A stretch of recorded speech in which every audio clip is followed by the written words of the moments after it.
My hometown, Philadelphia, has the highest violent crime rate of the 10 American cities with a population greater than 1 million residents. In 2015, there were 280 homicides with a steady increase to 2021 when homicide rates had reached a staggering 562. As of April 26th, there have been 152 homicides in 2022, a 4% increase from 2021.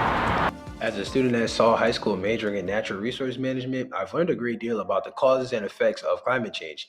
One of my assignments required me to review the World Meteorological Organization greenhouse report that states greenhouse gas concentrations between 2015 through 19 has seen a continued increase in carbon dioxide and other key greenhouse gases in the atmosphere, which is nearly 20% higher than the previous 5 years. If trends continue as they have over the past several years, the heat waves in cities like Philadelphia will result in progressively hotter and more frequent periods of unbearable temperatures.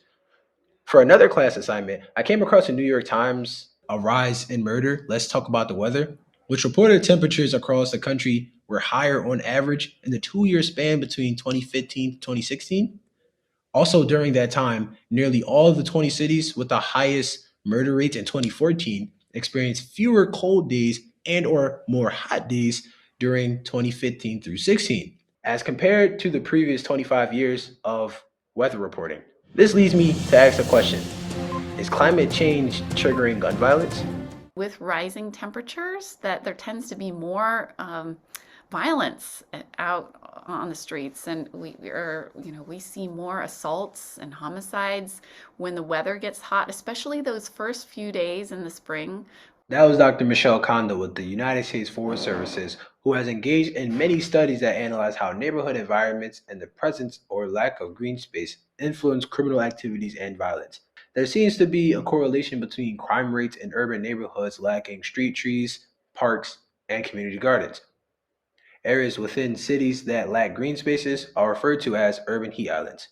So an urban heat island refers to the phenomenon that happens when an urban space is hotter than its rural counterparts. With Philadelphia being a large urban center covered in concrete and asphalt, with large buildings and structures lining most streets, there is no doubt that many sections of the city will be classified as an urban heat island. We know that our city has 20% tree canopy, and that ranges from 3% in some neighborhoods to over 45% in other neighborhoods. And the effects of that difference are incredible.